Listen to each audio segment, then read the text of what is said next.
Hey, what is going on, guys? My name is LuckyBunz, and in today's Pokemon Go video, I'm going to be showing all of you how to use the fast catch trick even faster using augmented reality in Pokemon Go. Now, I'm sure some of you probably don't know what the fast catch trick is in Pokemon Go, and if that's the case, I'm actually going to do a quick demonstration at the beginning of the video.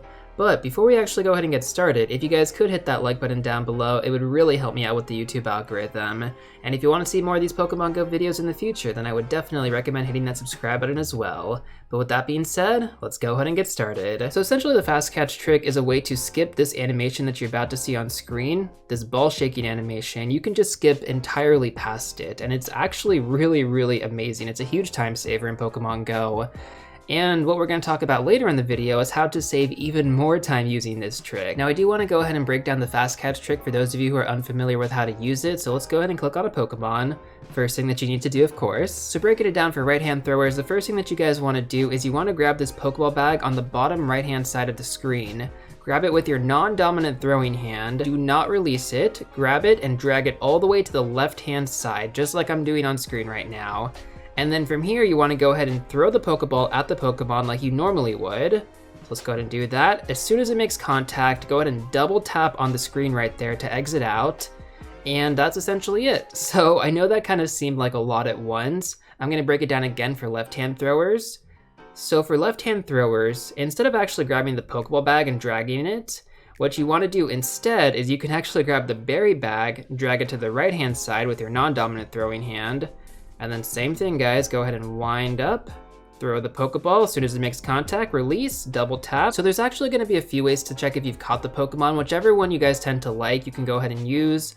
The first way is going to be to check in your Pokemon storage. You guys can sort by recent. That's a pretty easy way. Additionally, you could also check in your journal. This will actually show you if you ended up catching the Pokemon or if it ran away. So for example, the Purloin actually ended up running away. So let's go ahead and run this through one more time. Click on the Pokemon.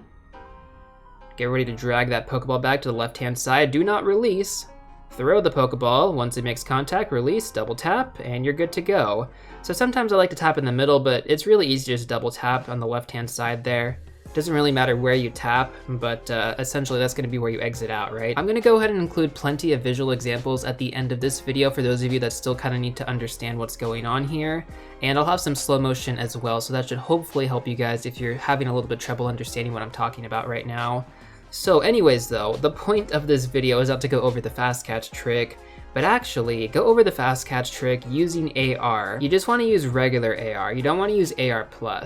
So turn off Niantic AR. So again, with AR+, you kind of have to like move around and kind of see what's going on. But with regular AR, you're just going to have the Pokemon appear just like that. So you know that start animation when you actually click on the Pokemon initially? This one right here? You can actually skip it entirely if you have AR on. Let me show you guys real quick. See how it just jumps straight into it? So this saves you a ton of time, guys. Combined with the fast catch trick, this is going to save you so much time per catch. The Pokemon is not going to be in that set position. It's going to be like a little bit moving around just because augmented reality just works that way. Like I'm trying to catch Trico on this side, it's not going to work. Like the Pokemon stays in place, but again, it is just a little bit more challenging because I'm trying to catch like this. Obviously, I can't even see the Trico. Or if I try to catch like this, then Trico's super far down. So this definitely does take some practice to use, and honestly, I don't expect you guys to get the hang of this right away, especially if you don't even know about the fast catch trick. I would just do the standard one first and then kind of go and do it with AR. But once you kind of get the gist of it, it's pretty good. The only thing I would say is that it's not as consistent for great throws or for excellent throws. For the remainder of the video, I'm just going to go ahead and let some visual examples play through along with some background music. For those of you that kind of understand what's going on in terms of why this is so beneficial, you guys can probably just exit off the video here, but in case you want some additional help in terms of just understanding the motions, left-handed throws, right-handed throws, slow motion in there as well, so hopefully that will help you just kind of understand what is going on and how to utilize the fast catch trick. It's really easy once you get the hang of it, but in the beginning it might seem a little bit challenging, like the timing if you don't get that right. There are definitely a few ways to mess this up, and don't get frustrated if you aren't able to get it right away, guys. This takes practice. Like for example, if I grab the Pokeball bag and I drag it to the left-hand side, I'm getting ready to throw, but I release my thumb, I can't spin the Pokeball anymore, and I have to restart again. So again, there's definitely tons of things that unfortunately will happen when you are trying to master this, but once you get the hang of it, it's really easy. And then using it in AR, not going to the shop. using it in AR just takes some time to get used to. You just kind of have to get yourself used to where the Pokemon is going to appear once you kind of go into the encounter screen. Like Snivy's going to be right there. But let's say I point it to the side here. Snivy's still going to be right there? Yeah, it's going to still stay in the center. But if you end up moving your phone around after you initially open it, then yeah, Snivy's going to move all over the place. Like, how am I supposed to catch Snivy like that? If I was just in the regular catch screen, I could still just catch Snivy like that. Would be no problem whatsoever.